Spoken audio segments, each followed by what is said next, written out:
So you were at Trout Lake, you were in the cliff area, and something came literally out of the sky, out of nowhere, and came into the middle of Trout Lake. And like I said, it's not very big, but it's big enough that the middle of the lake is far enough out that either it came out of the sky or it was hucked in the lake. And when the 5 other kayakers on the other side of the lake got out, it was literally a conversation between 5 people and my husband and myself. I also have my 3.5-year-old who I just decided shouldn't go on the water because it was so clear that I just wanted a moment with my husband. Mm. And so it was a whole thing of going out there by ourselves. It was silent. The lake was as crystal clear as it could be. And then it had to be more than a 50-pound boulder that came over that ledge and came into the water. And like I said, when we all got out and the 5 kayakers on the other side got out, because everybody immediately rushed to get out of the lake. Because it was like, oh no, is something falling out of the sky? A whole bunch of things went through everybody's minds.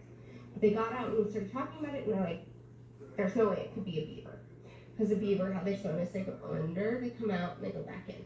This only went in, and the splash was 50 feet in the air, and then came back down and did another 50 feet in the air. And so it was like a literal, like something had to come crashing into that water for everybody on the entire lake to be able to be like, I gotta get out of here. Yeah. Can't do it. Can't. And like, especially on me as a mom, I'm like, we gotta get out of here. We're gonna die in this lake. And nothing came out of the water either.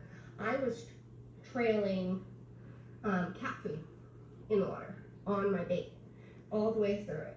And so when somebody said beaver, I was like, oh yeah, that'd be illogical. Like, okay, I was like baiting. I had and WD-40. I was like all the way behind me in the water, right? And so I was like, okay, that's rational. But my husband and I faced opposite sides of the lake, and it goes over us, middle of the lake. The amount of force that it took for it to come over and into the water does not make any logical reasoning or any logical sense. And so when everybody else got out of the water was kind of the point where I was like, okay, so I'm not the only one who heard it. Neither was my husband. There's 5 other people who are just relaxing, kayaking out in the corner bend that we were talking about. They all got out of the water. Okay, well, so you know, somebody has seen that creature there. I mean, and I know, so Trout Lake is the bottom of 4 lakes along a hiking trail that you can see all 4 from the top. You think that's an actually like consistently trekked area? And so going, I mean, the amount of force that it had to take, either it was, and I've always heard it came from the sky, right? That's the thing. In the middle of the lake, exactly in the middle of the lake. Yeah, because if it fell off the cliff, it would have been close to the cliff. Right, and so it literally was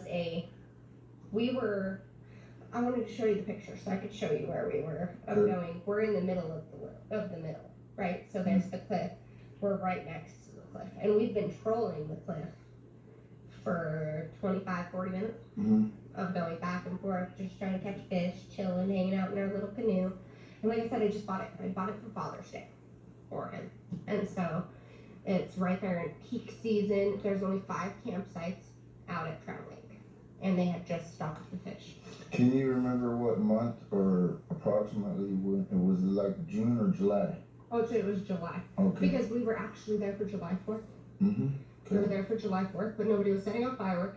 And it was there was only 5 campsites out there, and so only 5 different groups of people could hang out there. And 2 of them were empty. Okay. So in that, there wasn't people up there. Oh, and the hiking trail was closed off for maintenance work. Oh, yeah, ironic. And so the hiking trail had been closed off. And you can see what time of year that hiking trail was closed off. We kind of have a theory about that. Oh, I'd love to hear.